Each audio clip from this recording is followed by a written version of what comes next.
আর যদি আঁটু হাফন ধরে তাহলে খাম শেষ। আচ্ছা নিজেই মরে যাইব আগে, নিজে মারা আগে নিজে মরে যাইব। বিশ্বের যে ছাত্র জনতার যে গণ অভ্যুত্থান, তাদের চিকিৎসা এবং তাদেরকে এই সাপোর্ট দেওয়ার যে এই সিদ্ধান্তটা, এটা কি আপনাদের রাজনৈতিক কোনো সিদ্ধান্ত ছিল না, এটা আপনার মানবিক কোনো সিদ্ধান্ত এটা ছিল? মোটেই না, এটা সম্পূর্ণ মানবিক সিদ্ধান্ত। সবাই সাথে বলার সুযোগও আমি পাই নাই। এমনি বলছি আমি এটা করতেছি, কারণ কোনো সিদ্ধান্ত নিয়ে এটা করা সম্ভব হয় নাই। তখন যা ঘটছে এমনি বলছি মানবিক, এবং মানবিক দিকটা সামনে রেখেই এই কাজটা করেছি। আর এখানে যে আমরা ফায়দা পেয়ে বিজয়ী হয়ে যাবো এটাও জানি না, এটাও তো জানা নাই। এরপরে দেখেন না আর একটা কাজ করছি, আমার সামনে থেকে আমি দেখলাম এই যে আমার ফাড়ি আছে সামনে 22টা লোক উপরে, আর চতুর্দিকে আগুন লাগাই দিছে।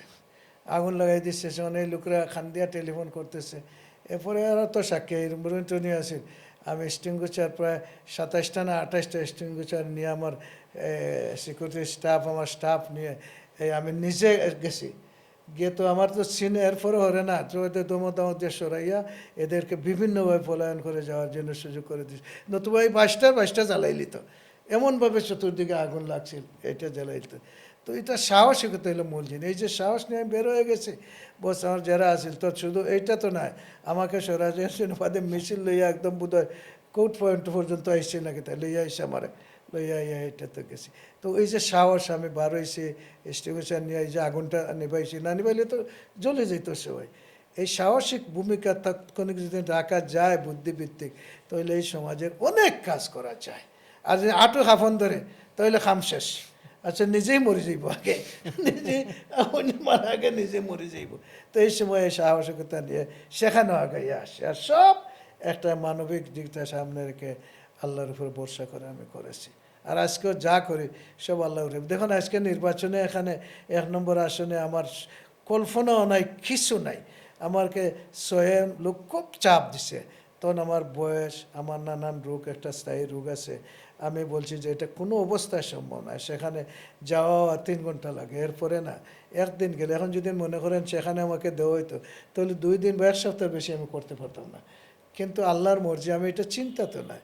ওই যে আগে বলছি মাতা শাহুনা ইল্লা ইয়াশা আল্লাহ রাব্বুল আলামিন, তুমি যেটা চাও তোমরা এটা হয় না, আল্লাহ যেটা চায় হয়। এ হঠাৎ আমার কাছে আসলো খবর যে আপনাকে 1 নম্বর আসন দিয়েছে।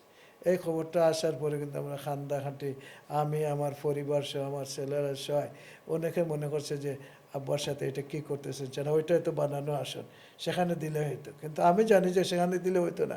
অনেকে বলছে আপনি ঘরে বসে থাকবেন। আমি বললাম এটা কোনো অবস্থায় সম্ভব না। নির্বাচন আসলে মানুষের কী চায় আমি জানি, এখন ওখানে তো চাই।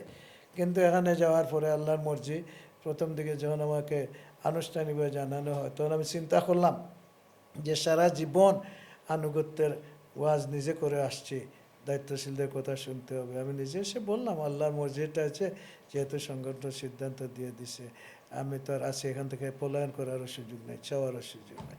এর পরবর্তী পর্যায়ে যখন ফেসবুকে শুরু হলো, এক সপ্তাহ মনে গেছে না, উড়ুম বুড়ুম শুরু হয়ে দেশ বিদেশ এমন সাবুট আসলো, এমন সাবুট আসলো, এটা আচানক হয়ে গেলাম।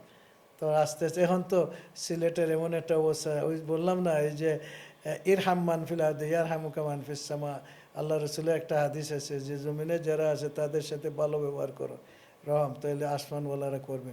নিশ্চয়ই জমিনের সাথে যে ব্যবহারগুলো আমি করছি, মানুষগুলো আসলে আমাকে প্রতিদান দেওয়ার জন্য অনেক জায়গায় দেশে পাগল হয়ে যাচ্ছে যে আমি কি করতে পারি, আপনি এই করছেন আমি জানি না। অনেক আমার তো স্মরণ নাই, আমি জানি। একটা দিন গিয়ে নামাজ পড়ছি আপনার এই দুর্গা মসজিদে।